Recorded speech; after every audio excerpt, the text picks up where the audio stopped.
নবনিৰ্বাচিত সভানেত্ৰী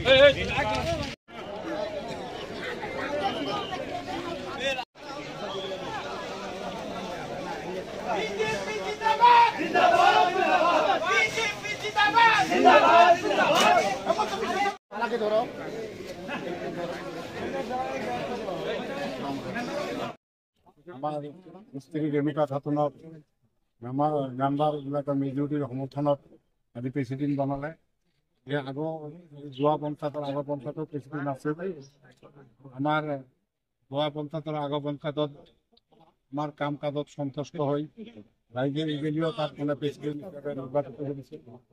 এইটো আমাৰ বা আমাৰ স্ত্ৰীৰ জয় নহয়, এইটো কানেমাৰাবাসী ৰাইজৰ জয়। আমি কানেমাৰা উন্নয়ন কৰিছিলোঁ আৰু উন্নয়নৰ কাৰণে যথেষ্ট চেষ্টা কৰিম। ৰাস্তা ঘাটৰ পৰা আৰম্ভ কৰি শিক্ষা, আমাৰ যেনেকুৱা ব্ৰহ্মপুত্ৰ এটা গৰাখহনীয়া বিৰাট সমস্যা আছে, সেইটো মানে আপোনালোকৰ সহায় সহযোগিতা নিয়ে যোৱাৰ কামতো বহুত আমি ফাইট কৰিছিলোঁ, আপোনালোকে জানে। এই বুলিও গৰাখহনীয়াৰ বহুত প্ৰকোপ কৰিছে। আপোনালোকৰ সহায় সহযোগিতা আমাক লাগিব, আপোনালোকে আমাক সহায় সহযোগিতা কৰিব, এইটো আমি ফাইট কৰিম।